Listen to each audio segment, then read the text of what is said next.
Hello and welcome to Nerds at Night.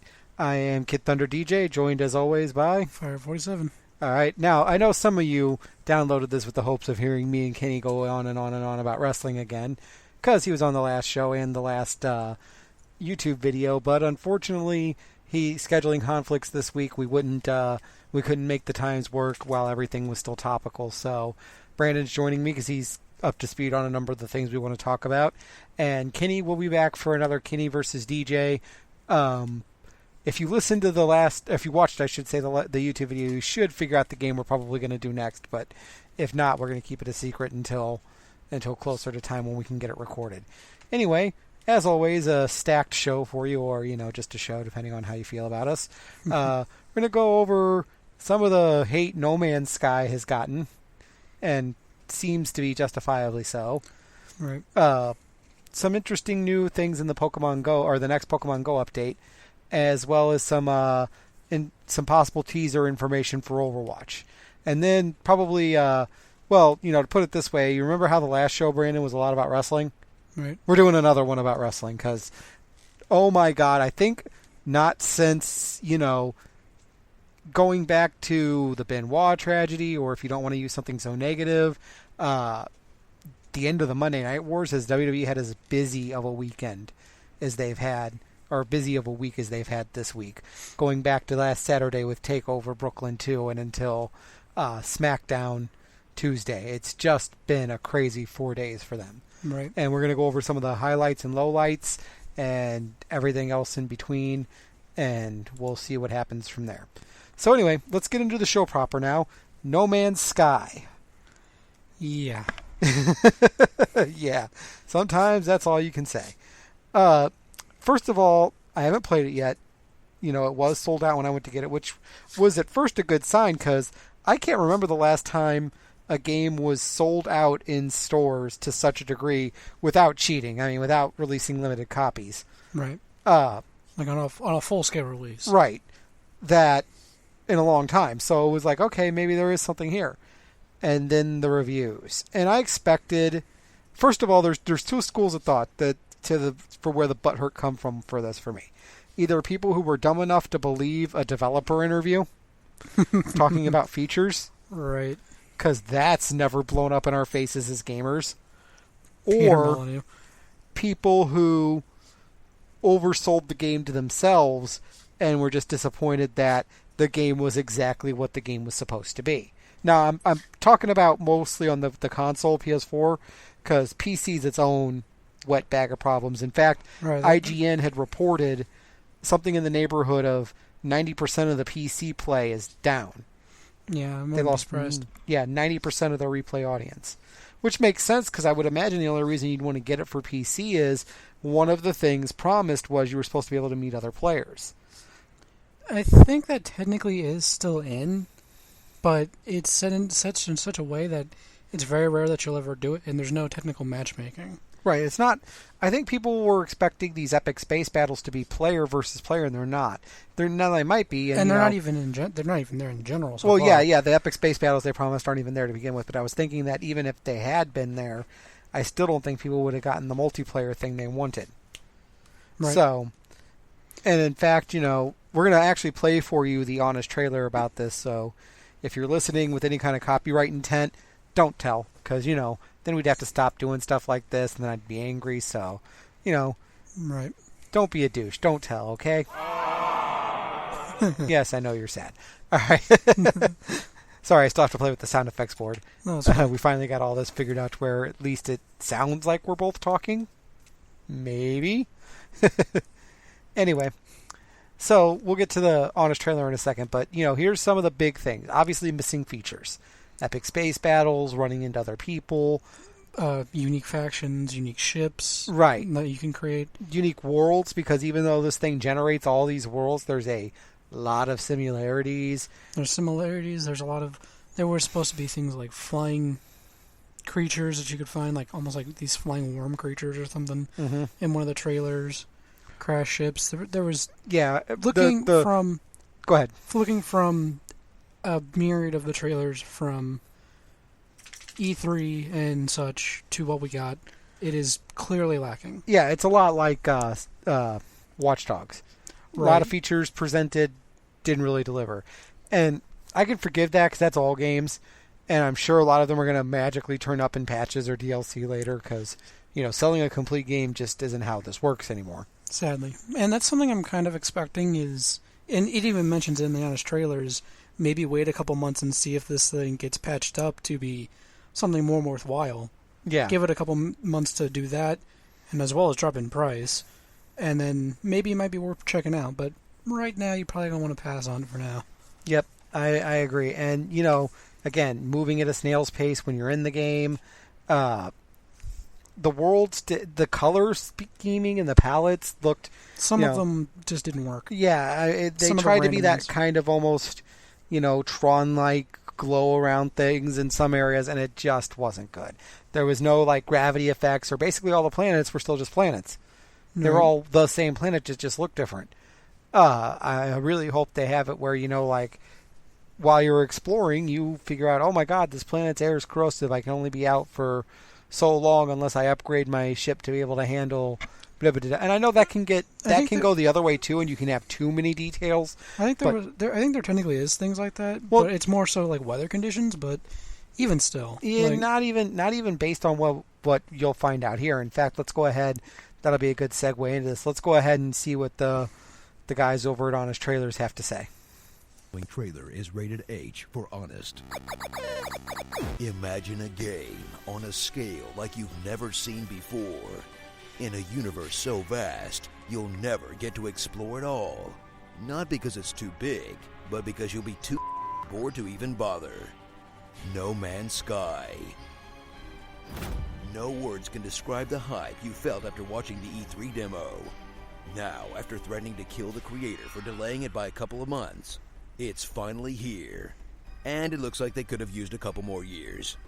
Yeah, if you're watching this video along with us, you can see what I mean by this very rich screensaver over-bright Tron-like the center of the coloring. galaxy, right. Stopping along the way to take pictures of the wildlife, bother the locals, and shave the rocks with your pathetic space laser, until you finally reach your destination and have to start the entire process all over again. I mean, on one hand, spoilers, but on the other, you really should know what you're getting into before you sink too much time into this thing. Prepare to struggle through the same Minecraft-like gameplay of every other early access survival game you've played on Steam. Except this one comes on a disc and costs $60, where you'll spend about 10% of the game making exciting discoveries, fighting, and exploring the universe. And the other 90% mining rocks, repairing your ship, managing your tiny inventory, uploading photos to the cloud, moving with the speed of a 100-year-old stroke victim, crafting warp cells so you can do it all over again, and wondering what else you could be doing with your time.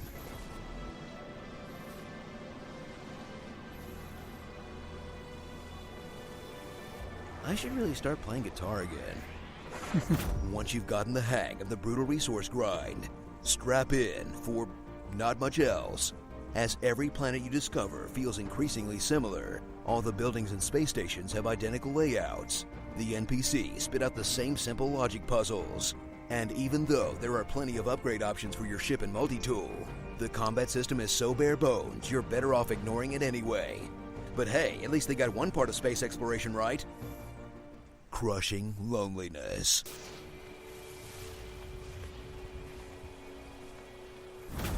Feel the sting of an enormous missed opportunity as you're buried under the crushing weight of the missing features that Hello Games either hinted at, promised, or straight up lied about, featuring planetary physics, differences in factions, differences in ships, large-scale space combat, any resemblance of difficulty, and the biggest lie of all, multiplayer.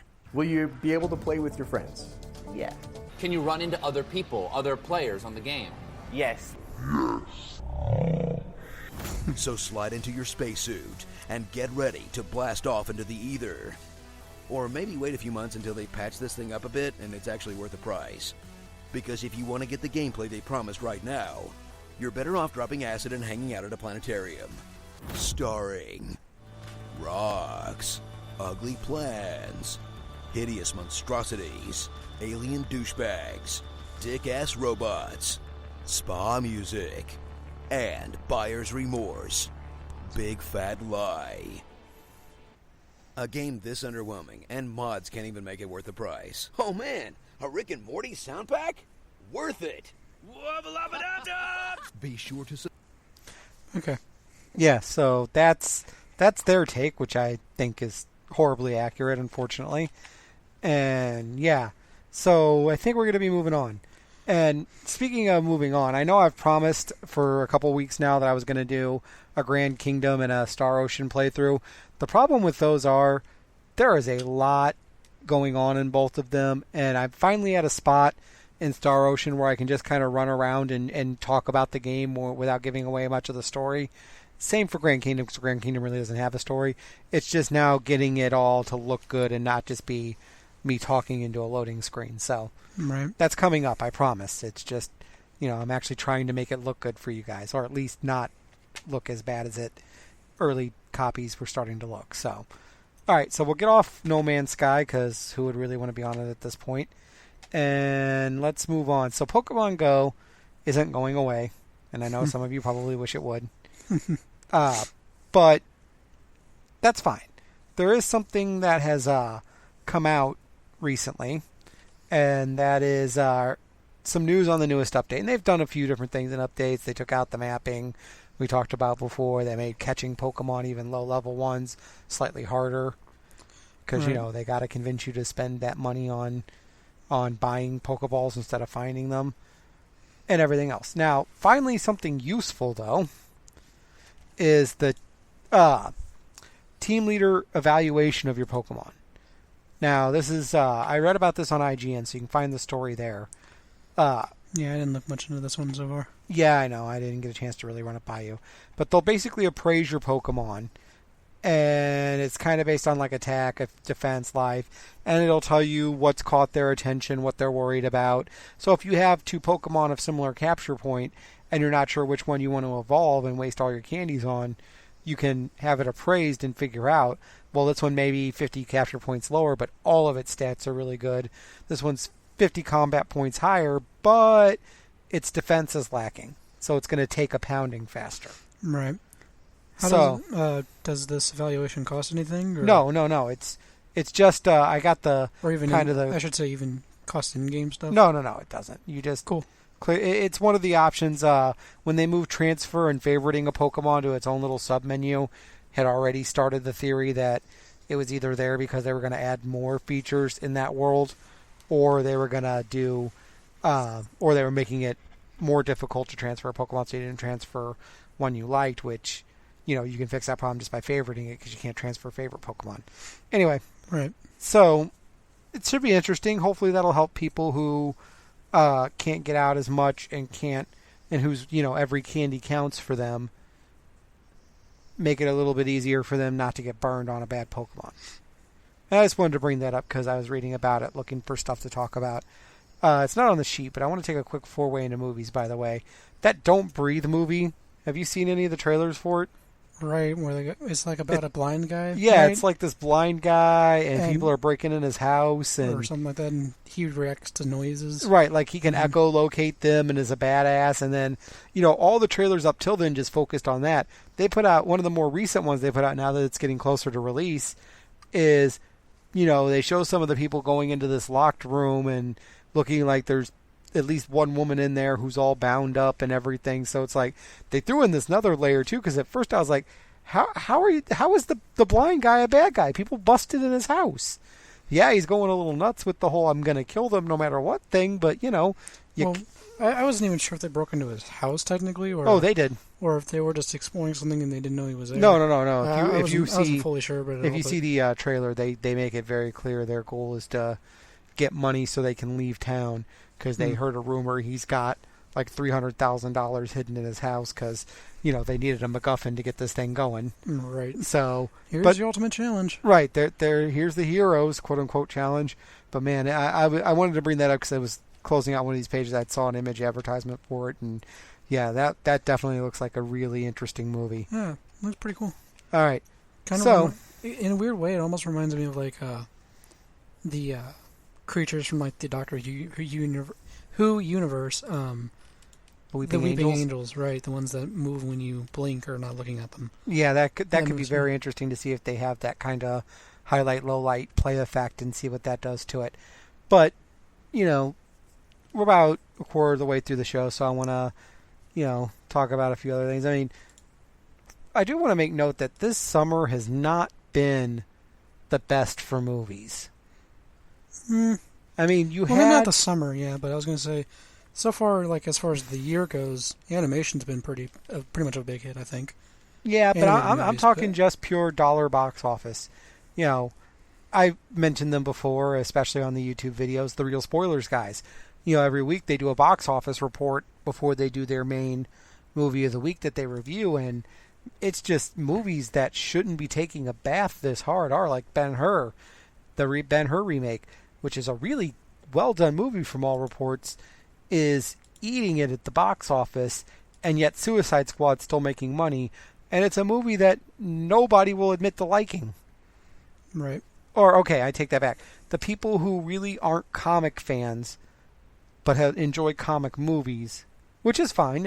I'm not one of those assholes who's like, oh, if you didn't know this about this obscure one-shot comic that they decided was canon later on, you shouldn't be at that. Fuck you. Right. And yeah, all that, sorry for the explicit tag. All that gatekeeping crap when right. there's like 15 different canons. Right. I'm like, you don't need to know every scrap of information to be a fan. Right. I'm like, they reboot these things every decade or so, right? Right. I literally was just saying like a post saying like knock off this gatekeeping crap. Like I think it was on Tumblr or something, but it was basically saying the same general idea. Tumblr, where emotions go to die on the internet. Right. Because that site will desensitize you to everything. Right. That site's the cure for pornography in this country. Just send the worst people to that site and tell them to search in Tumblr and Reddit. Between Tumblr and Reddit, oh my God. Oof. We could fix the internet in a month if it was used for good and not evil. Anyway. No, speaking of movies that really are getting are being reviewed well, but just aren't making enough money. That Kubo, I think it was. Yeah. Kudo. Yeah. That stop motion one that came out. Oh yeah, not stop motion. It's done in that style, but it's actually still computer animated. But it's by the same people who did Coraline and Paranorman, and they're a great studio for those kind of niche animated movies. More often than not, appeal to adults over kids. I call them Hot Topic movies because we're going to see merchandise for this movie at Hot Topic for the next 10 years. Probably. I mean, they still every year they still bust out one or two new Coraline items. So it's like, if it's success or not, that movie's going to be around in some form for a while. And that's the sad thing. It's just not making a lot of money, but I've heard many great reviews of it, and I honestly kind of want to go. Yeah, hopefully one of us go check it out. Yeah, that's one I've been thinking about going and seeing or getting it as soon as it's out on video. Because checking it out, it looks like seeing some of the trailers that they were showing on like Nickelodeon while I was babysitting. Looked like a lot of really cool fight scenes and stuff. Right, and going back to Suicide Squad for a minute, the reason why it's doing so well in spite of itself, and trust me, it is in spite of itself, is that the casual fans and just your general movie-going public has a lot to it they can like. It's big. It's a lowest common denominator movie, and as a result, you're going to get everybody. I mean, even because the fanboys wanted to see it once to prove they knew it was bad, which I'm like, you could wait 6 weeks or wait 2 months and let it tank, and then it'll be right out on video right away. But nope, played right into their hands, didn't you? Fanboys are the best, and it's the same in wrestling. I love wrestling, and it's the same thing. Like, the marks for whatever you're marking out for are always the first ones to give up the money. Like, you have no idea how many people would be on the internet for years saying, I'm never going to watch a live show again, or I'm never going to order a pay-per-view. I'm like, okay. Well, you're still talking about it. Yeah, but they're not getting any money. Okay. Are you watching it on... Well, then, so you don't watch it all anymore? No, I DVR'd it. They still get ad rev, and they're starting in, nowadays they can exactly count how many people, well, not exactly, but the same sort of thing as Nielsen, they can count how many of you DVR'd it. Right. And I say that to get to the biggest punchline, which is, do you know how many of those same fanboys went running out and signing up for WWE Network when it came out? Most likely all of them. Oh my god, it's great. Every pay-per-view, $10 a month. And it's like, I thought you're never going to buy any of their products again. Well, I can watch all the old stuff. And then what came out? NXT. And they're all back, and it's, oh my god, it's the hipster revolution in wrestling, which sucks that it's so good, because I would love to just laugh at them for even being back, but what are you going to do? And I'm getting off on a tangent here, so movies, yeah, it has very much been an interesting summer for movies, and I kind of want to see how the holidays go, because, you know, we have the summer that usually dies out here in August, then you get September and October as kind of a rest, and then late November into December you start getting the holiday themed movies. That is that second roll of big budget movies, and then we go into January and the dumping ground. Right. Which surprises us. I mean, that American Sniper movie, it came out in like late December or January. You know, Ride Along debuted in that spot. It's a good place if you've got a movie that you don't think can hang with blockbusters, but might be better than crap. Right. January has really become that mark for those kind of movies for the studios. So yeah, I'm really anxious to see, you know, what all comes out of there, and what surprise, not necessarily what, you know, superhero movie, but what surprising film comes out of that as, you know, being this out of nowhere great movie. So getting back to gaming for a second before we move on, I don't know if I had mentioned this or not, but there's been a lot of chatter today, actually, I think, or yesterday, Last couple hours, right? Right, about a possible reveal for Sombra. Right. The Sombra ARG game has really blown up the last couple of days because of some new reveals that have been put out. Basically, it's a lot of more just encrypted messages and stuff being thrown out, teasing everything. But it seems like we might finally be reaching the end of the line where we might finally get some sort of reveal of this character, Sombra, that's been teased for months now in the Overwatch community. And a lot of people are speculating that Sombra's reveal is going to kind of mark the end of Season 1. Maybe. IGN especially, if you've seen today's daily, what do they call it, Daily Dot or whatever, their daily quick video of what's going on. Little news. They were talking about that as it being either at the beginning of Season 2 or the end for Season 1, which is fine. You know, Overwatch, I still throw it in and play it, and for any, for any PvP game to hold my interest that long is a miracle. Because I don't like other people. I don't like gaming with other people. I know, I'm the opposite of what gaming should be. I am not social in my gaming most of the time. Which is funny, because another upcoming DJ Versus video is going to be me trying out League of Legends, which is a game I've railed against for years. Yeah, I've tried multiple occasions to try to play that game. It's never done it for me. Not been a big fan ever of MOBA type games. Like, the only exception has ever been Smite for me. Yeah, the mythological themed third person version. That one's kind of just its uniqueness to it has been more interesting to me. Real quick, go over that game you just got the demo of again. All right. Just yesterday, the demo, or the beta demo for Nioh in IOH, the Japanese Dark Souls / Onimusha type game, was released, and I've been playing the heck out of it, just as I did with the alpha. Couple small changes, but it's still just as incredible as it's been. I'm just now into one of the new stages, which is this mine area, or this canyon going through this mountain area. I saw you playing it. Yeah, you're basically in kind of a miniature cave system. Some of them, well, not cave, because you're outward. It goes into caves at times. You're mostly in a canyon, I think would be the best way to describe it. Right, which is treacherous as all hell, but thank God I use a spear for it. So I'm not, doing a lot of sweeping attacks. I'm doing more thrusting and stabbing attacks. So I'm not falling off the edges yet. Yet. Right. But it is looking like they're making good progress on it.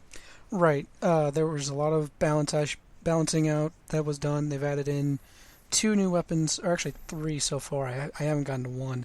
But you can find dual katanas that are new. A rifle, like an old styled rifle, like even with like the string fire, or the lit string to shoot it.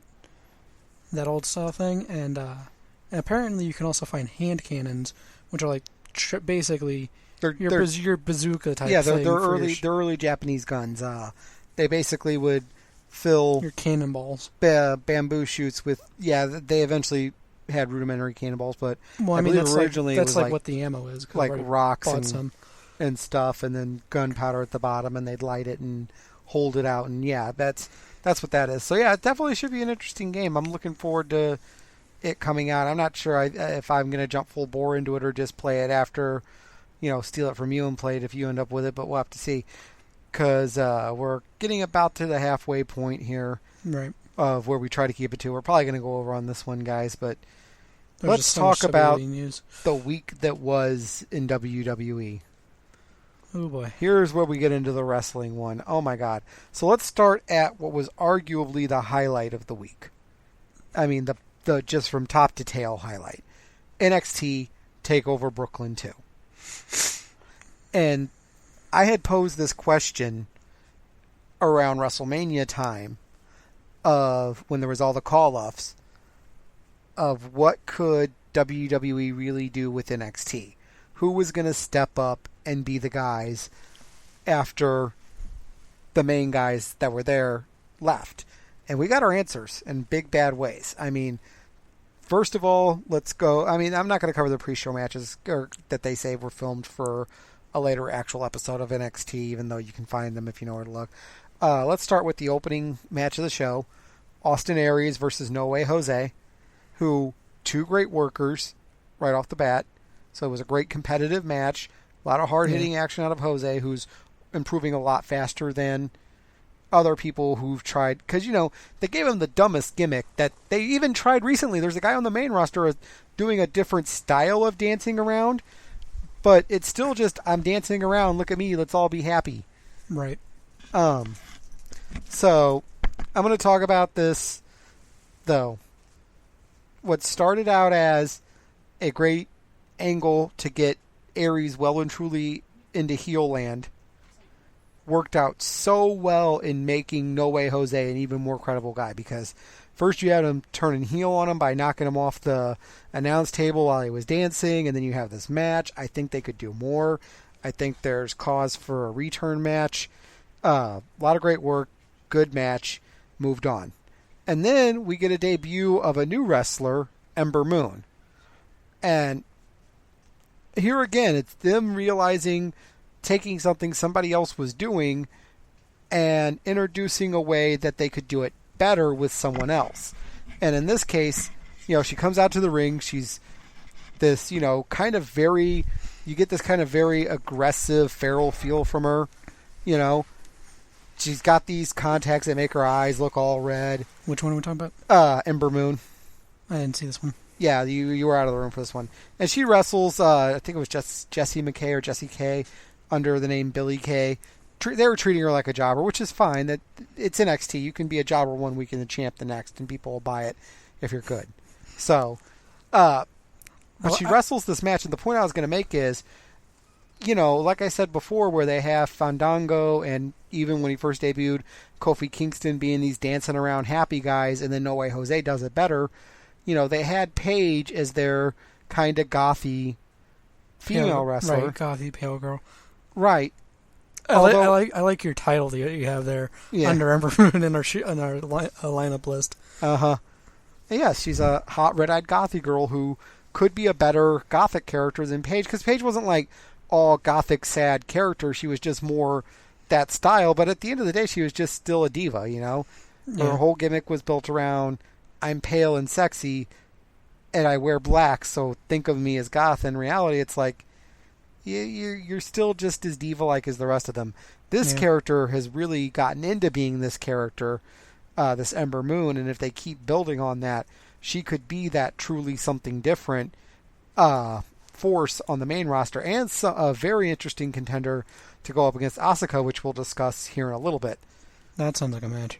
It does. So anyway, I don't want to take too much time on NXT. So Bobby Roode, oh my God.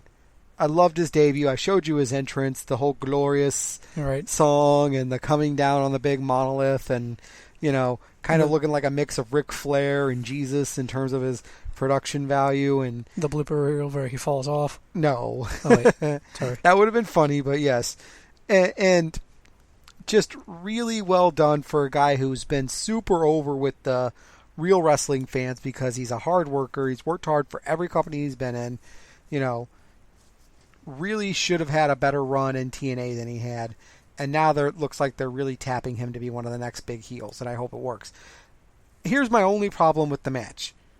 They have Bobby Roode come in as a heel. But again, he's somebody the fans have so much respect for, they're cheering him. Who do they put him against? Say it. I don't... Alden, Ciez, whatever. Right. Cien. Yes, I know. Cien, dude. Yes, Celia Almas again. Again, another takeover where they put Cien against a guy who's supposed to be a heel, who he has more heat than the heel.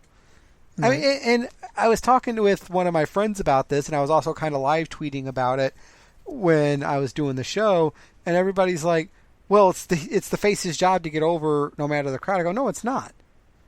The face, I mean, it's every wrestler's job to get over whether you're face or heel. Because your overness, it's not just they're cheering for you. If you're a heel, your job's to get the right kind of heat. You want them to boo you because they want to see you get beat up because they know they can't, not just because you suck. And Cien's not being booed; he's getting his cheers in. And when the heel goes out of his way to do something to act like a heel, he's getting cheered. But he just hasn't found his character yet, so he keeps coming off as bland. And then when you put him against the guys, you know, first Ty Dillinger and then Bobby Roode, who the fans respect, they're just going to cheer for the guy they respect. Right. And it's hindering Almas's build, and I hope they figure it out for him because he's really good in the ring. He's got the potential to be a great Latin American star, which they really need because, you know, Kalisto did great in NXT, but he's not really doing so well on the main roster. Sin Cara is never going to be good. Sorry, he's just not. Yeah. I mean, he's a good worker, but the charisma is just not there. So we'll have to see what happens there. Just never was as entertaining as like someone like Ray. Right.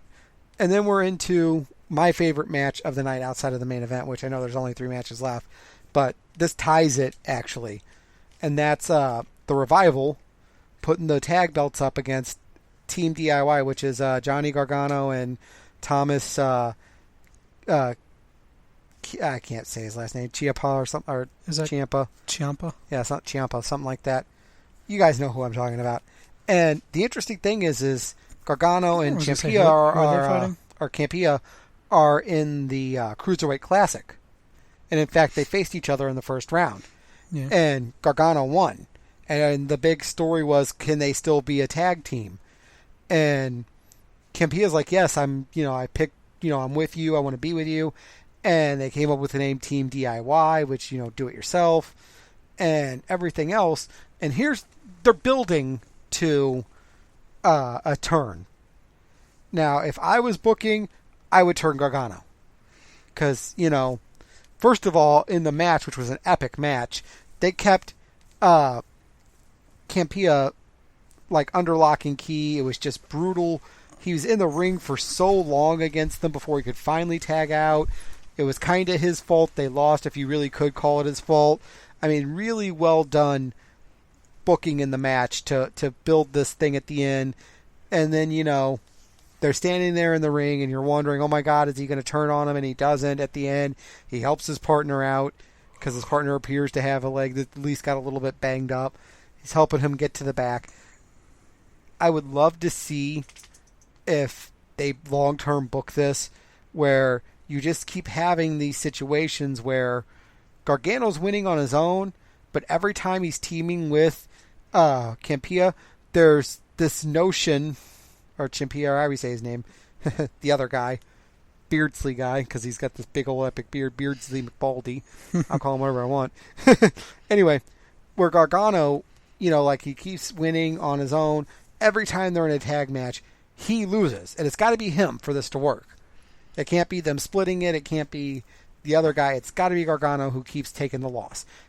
And it's got to be him losing for situations that are either his fault or that couldn't be helped by his partner. and you have Right. them go to like the next takeover. But they do get some wins. I mean, not all the time, or it wouldn't make sense to give them another title shot. They win a big number one contenders match. They go on to get a shot again at the Revival. Lose again. It's Gargano's fault. He snaps and says, you're bad luck for me or whatever. I mean, there's 1,000 ways he could spin it to where it's not his fault even though it is. And he'll have a ton of heel heat on him. Because you see this guy who all of this starts with him choosing to stand by the guy who beat him is now blaming him for their losses.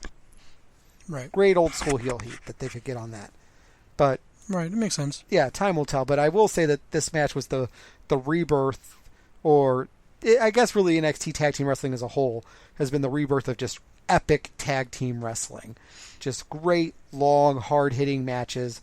Gets the crowd up and excited without burning them out. I mean, it was a great setup match. You had, I know that there's still structuring wrestling where women's matches tend to go on before the main event because, and I get it, no matter how great two female wrestlers are, there are some dickbag fans who don't like women wrestling. So that's always going to be their piss break match. Yeah. And in this case, it was Asuka versus Bayley. Were they actually fighting? Oh, yeah. And it was another hard-fought match. Bayley came out, worked her ass off. Asuka's great on her own. Bayley seemed to have an answer for most everything. Yeah. Although, came up just a little bit short again. Only this time they did have a handshake at the end, and there was still the mutual respect. You can tell they were clearly baiting for another match and a possible heel turn on Bayley. We'll get to why that's not happening in a little bit. But I would like to have seen them keep going. And then finally, since this is already taking about 5 minutes longer than I was wanting, the biggest match of the night, and I'm not gonna go into the match very much because it's just one of those ones you have to watch to fully get. And that's Shinsuke Nakamura going over Samoa Joe and becoming the new NXT champion. Right. Which that was a great match. It was a great match. Joe did suffer a dislocated jaw that was popped back in during the match. Oh, wow. Yeah, which, from my understanding, as long as it's not a severe one, there's really not much they can do other than pop it back into place, and then you're on your own. So they don't expect him to miss too much time, at least as of yet. I was gonna say, how's that for an insult? I'm gonna dislocate your jaw and then put it back into place for you. Well, no, Joe put it back in himself apparently. Oh wow. Now, a lot of fans are like, well, this is such a short reign for Joe, and a lot of other fans were surprised because they expected Nakamura to go to the main roster. If they do this right, this could be one of those defining moments for where NXT goes in the future. First of all, Nakamura's entrance.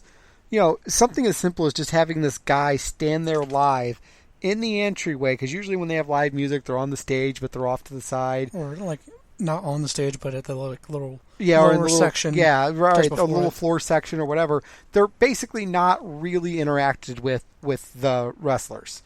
Right. I mean, every now and then, if it's a big enough band, they will be, but for the most part, they're not. You had this guy standing right at the base of the ramp, playing this violin. You have Shinsuke come out, kind of interacting around him for a little bit, times everything perfect to the entrance. The entire crowd singing, or kind of chanting the entire chanting the beats of the song. And then, postscript on that, because WWE's been known to pipe in those kind of things before. When the Fandango thing with them singing along to his music started dying down, they were piping it in. No, because there's all this cell phone footage of people in the crowd when they're leaving still singing along to it. Just this big chorus of people without even any music to follow them. And I mean, that would have been amazing to see. But Joe obviously loses. Nakamura wins. And what I'm saying they could do with this is, I really don't want this to be their only encounter, because they wrestled this match so smart. Nakamura still did a lot of his fun stuff, but there was a couple of things he didn't do. Or if he did them so quick. He was so smart about, I'm not going to let Joe hit me. Right. And every time Joe did manage to get a hit on him, it looked brutal. Mm-hmm. But Joe didn't hit him near as much as he got to hit Finn Balor or anyone else on his way to Finn Balor, because whereas with Finn, it was always Joe having to figure out how to beat Finn, it was the other way around. It was now someone else had to figure out how to beat Joe, and then turn the tables on him by saying, you have to catch me. I know what it is. I know I'm faster than you. Right. And it worked. So hopefully they do another couple of matches. That should be kind of obvious when you think about it. You get this big hulking guy. Obviously, you're going to want to be the speedier guy getting around him. And that's what he did. Right. And then he kept tagging him, and then, 3 Bomboliers later, it's over. And a dislocated jaw, apparently. But the point I'm making is I'd love to see this be the first time you see the NXT title change hands back and forth at every encounter. Right. Because, first of all, TakeOver events are about 2 months apart. So you still have a good few weeks of each guy with the belt. So it won't feel as jarring as a month-to-month model. Right. I think in the end, this is where they need to decide who's going to be the sort of hang-back guy for the brand, who's ready for the main roster but staying down to help young guys, and who's going to be the guy they want to go to the main roster. And it's going to be Nakamura to the main roster. He's just too entertaining. But, in theory, this is where you pick that guy. And I know a lot of people are going to go, Joe should be on the main roster, and he should be. And probably at some point could take a run up there. Or really be used as both. Well, I was going to say, wasn't Joe originally on the main roster? No. But they really do need that stalwart guy to stick around and keep fostering over the young guys. Because if not, you just keep burning through the title and it's going to stop meaning as much. Right. So we'll see what happens with that. And we're going to get off NXT now. And then we're going to get to the beginning of the slide. And I'm not going to spend too long on this because, SummerSlam was 6 hours long, which was way too long. A lot of people wound up injured out of this, or the injuries that came out of it, I should say, were major. It's completely changed the booking in WWE at a massive scale. It's caused changes at every level. I was going to say, is this like the biggest event, or I should say, is this like the biggest ratio of one event leading to most injuries, you think? Possibly, but I think it's definitely up there for one event leading to the most changes in booking. Because, every now and then you make a star you don't realize you had or whatnot before. So this is the first time it's really been a case of here's somebody new or here's so many things having to change that we can't control. And we'll start with the injuries, like you said. Finn Balor, badly dislocated shoulder, tore all the connective tissue.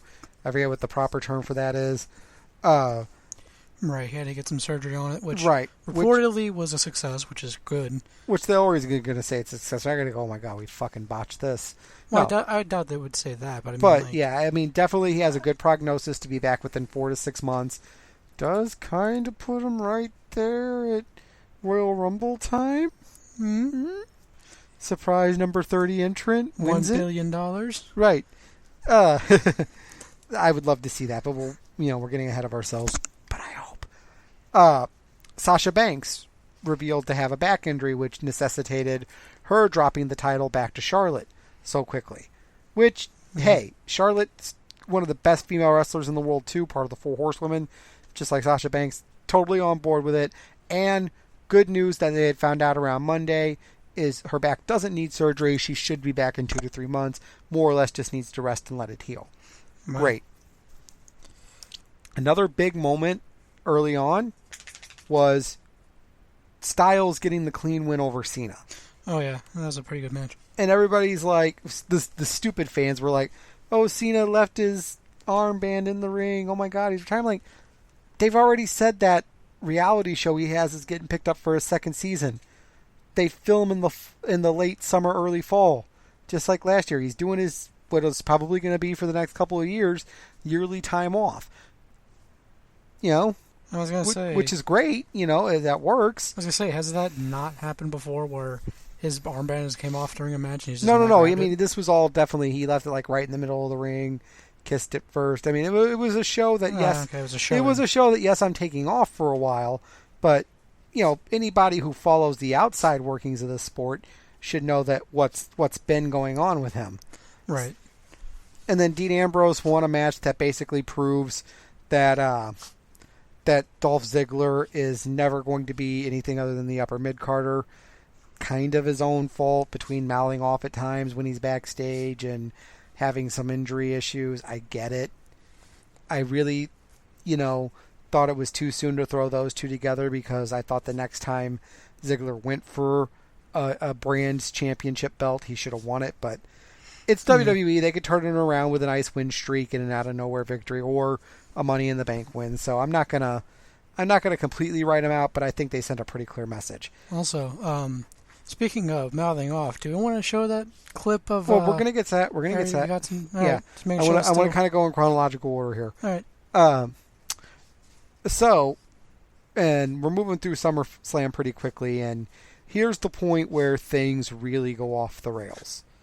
I mean, you had an Intercontinental title match with The Miz, no big deal. Nobody expected Apollo Crews to win. He's not ready yet, and he's not. Wow Nation's not quite there yet. I think when its time comes, he's going to be a big deal for it, and I think it's coming closer than you think. I think it should happen at the Rumble, or maybe Survivor Series, but definitely the Rumble. So we'll see what happens. But the big letdowns. Here we go. First of all, you had the non-finished, not even started Roman Reigns match. I don't think I saw that one. It was Roman Reigns versus Rusev for the U.S. belt, and all it was Reigns coming out and beating up Rusev before the match even started, and it ended with a referee separation. I mean, it was a really nice jumping spear, but then when you go to Raw and they have because of Finn Balor's injury and him having to relinquish the god-awfully ugly belt that he won, the Universal belt, and I'm not, the only thing I hate about it is the shade of red they picked and the fact that they made the belt that red. It just makes it so distractingly off-putting color-wise. It looks like you made it in the Create-A belt suite in 2K17 on a TV with bad color resolution. Right. But it just doesn't fit with the other belts. And it doesn't. It does now if you, on SmackDown when they debuted their women's belt and their tag team belt, which are both dark god-awful blue, it makes sense. You finally have a chance to douche out some of these ugly titles and get nice-looking, prestigious ones. And it's like if they kept the red but changed some of the jeweling on it, it might be a bit. I thought it would have been better if they would have kept the belt black and just redid all the metal accents rather than being gold. Because anybody who thinks those belts are actual gold are idiots. Oh yeah. They're just gold colored. Because that's why they weigh next to nothing. Is they're basically gold colored aluminum, or possibly just steel. They're not gold. Of course. The insurance to fly one of those across the country would be insane if they were that much gold. So, anyway, I digress. Yeah, right. Anyway, back to topics here. So, doing it as red carbon color or something like that on top of a dark black leather belt, that would have kept with the theme, especially because with all the new bumpers and screen wipes for Raw, it's all built around kind of that industrial, oh, look, we're pushing this molten metal block into a press, and out comes the Raw logo. So it's like, you're already there, why not get that industrial look out of your belt? But anyway, We're spending way too much time talking about a crappy belt. And I do agree with all the comments that wrestlers have made about the fact that, it killed the mood of a big-time title match just because you didn't like the belt, and it's supposed to be about what the belt represents, which was good wrestling, which is what we got, great wrestling. So, yeah. But yes. And wasn't there a couple matches that just didn't have strong endings before they were won? Well, these are the ones we're about to talk about. So first you have the non-finish or not even match of Roman Reigns and Rusev, which again on Raw, Rusev just walks out of his chance to get into the Fatal 4-Way to crown the replacement champion for Balor. Yeah. So a lot of people are speculating he's injured, either concussion or bruised rib, like a for real bruised or broken rib.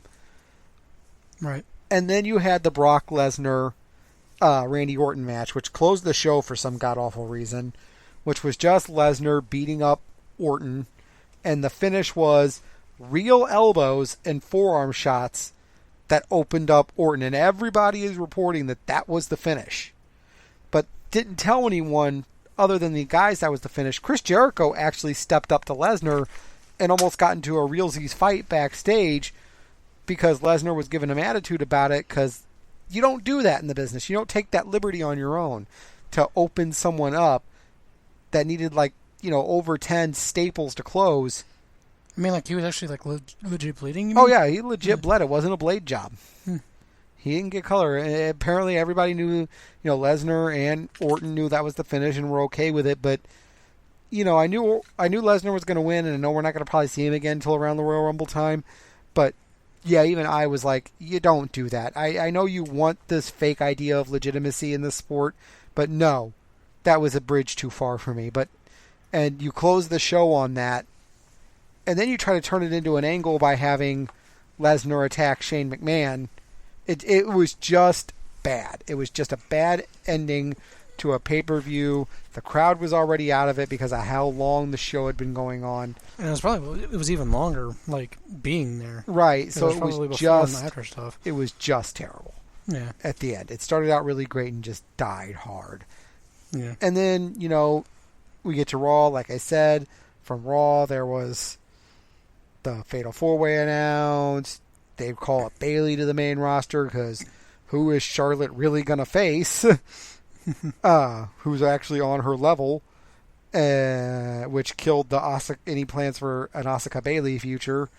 AJ Styles is going to get a shot at Dean Ambrose for the belt over on SmackDown. They debuted the SmackDown tag team and women belts. And then on Talking Smack, we had The Miz going off on Daniel Bryan in a moment that really captured that same energy and that same feel of good old-fashioned 1980s Ric Flair promos.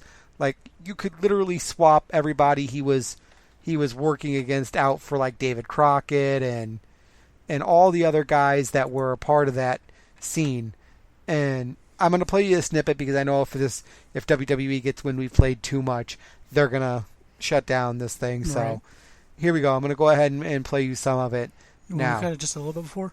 No, we're fine. Let's talk. You're the one that called me a coward in the wrestling ring. I'm the coward in the wrestling ring. Yeah. But let's talk about cowards for 1 second. The reason I wrestle the way I wrestle is because I can do it day in and day out all the time for 10 plus years. I have never in my career ever have been injured. I don't get injured for 6 months to a year. I am here each and every week. But you sit there and call me a coward? Yeah. I'm the coward. Wait, let me tell you about a coward. Let me tell you about a guy who tells his WWE fans, the people that he loves, that He's going off on Daniel Bryan, by the way. Them. I promise you, I will be back in 1 year's time to claim this title. But you didn't, Daniel, did you? But I'm the coward. I'm the one that doesn't love the fans. If they would let me come back, I would come back. Oh, you would? Yeah. You would. You love that WWE ring. You love being wrestling. You love being right in that wrestling ring, and you love wrestling, right? Well, why don't you quit? Why don't you quit and go to the bingo halls with your indie friends? Okay, I think you need to calm. That's not what this show's about. The GM have this. Thank you very much, Renee. This is a great show, but we're talking here. I need to talk to you real quick because the. All right, if I don't stop now, I'm going to end up playing the whole thing just because it's amazing. But yeah, that moment, and I know that this is a work, and they're really trying to do work shoots a lot more. It's that god-awful Vince Russo mentality of booking. Only difference is, unlike Vince Russo, they're doing it right. So, but yeah, that whole, they're billing it as he's lost control, and, but it's like, no, honestly, if they would let more guys vent those frustrations, right, the locker room would be in a lot better condition. Because you know what? I've never been a huge Miz fan, but in that moment, I got on board. I'm like, I get it. Yeah, you're still a cheating heel and you're still a dick, but I get it. You've been here for 10 plus years, and you've been in and you're doing it to make this belt, because he goes on to talk about making the Intercontinental title relevant again, which it needs, and everything else. And it's just, wow, it really got me, thinking about The Miz, and that's saying a lot because the matches with The Miz used to be when I go take a piss. So it's really nice to see what they've done with this, and I hope they do something with it. I hope it's not another wasted opportunity like when they had Damien Mizdow split from them and then they didn't do anything with it. They probably won't, but man, I really wanted to hope that feeling came through for the true wrestling fans listening to this, where there's that feeling of old-time real wrestling promos that were designed to get you in and tell a story. And they could do so much with this. I'd love to see a situation where you keep getting, The Miz riding Daniel Bryan until Daniel Bryan finally not really turns, but really starts putting him against guys he thinks are going to destroy him and take the IC belt from him, and they never do. Right, he always prevails. Right, he finds some way to slip through, especially if he keeps doing it as a heel. The fans will get on his side because they'll figure out what's up, and it could really work well for him. Doubt they're going to do that, but that's how I'd book it. I was going to say, you think if it were to happen, would it probably culminate with like a match between him and Daniel Bryan? They're, with all their wellness stuff, they're never going to let Daniel Bryan in the ring again. What I do think it will turn into is Daniel Bryan hand-picking someone and them using it as it'll start right before the end of their feud. He'll bring in someone. It'll be a new debut, probably an NXT guy. Like, I could really see them bringing Samoa Joe in that way. Yeah. Like, all right, here, you want to keep talking about how you've escaped from every guy I've thrown at you? Try this. I signed this guy, and here comes Samoa Joe. Here's ex-champion Samoa Joe. Right. Beat him. And, he gets himself DQ'd. He gets Joe counted out. And finally it's put in. And unfortunately, since he is the heel, the way it should end is him losing. But even in losing, they could do one of two things. He can either continue to be the heel but be super over by, complaining about the odds finally catching up to him. Or he can realize, okay, I shouldn't have picked this fight, but I hope you understand why. And have the bleeding heart come to Jesus moment and get the fans back on his side, and could be a pretty monster babyface coming out of it. Yeah. So hopefully they'll do one of those two things and really make it work for him, because he deserves it. He's been a good workhorse. His one real long-running world title reign got destroyed by The Rock coming back and being overshadowed by that Rock versus Cena feud. So maybe he'll get his chance to do it right now. We'll see. But I do think on that note, we've been let me check the time here. Yeah, we're just about to our hour limit. Didn't think I was going to get all the wrestling stuff in time. But not bad. Yeah. So if you on our Facebook page, facebook.com/nerdsattnight, Twitter @nerdsattnight, NITE, comment on the show, like it, share it, retweet it, subscribe to the podcast. All this helps us to keep doing it. Talk about how wrong we are, laugh at us for not being able to pronounce names, whatever. Comment, or if you have serious questions or thoughts, or how we should have booked Angle different, or even how would we end a video game different, or whatever. Or what video games would you like to see us, play through and give our opinions on the plays, or if you're interested in some of our merch. Right. If you're looking for any retro games, we are a retail store. Or if, of course, you want to see us battle it out over some obscure fighting game we never heard of. Either way, leave us a message, like, share, and subscribe. As always, I'm Kid Thunder DJ. And Fire 47. Thanks you all for listening.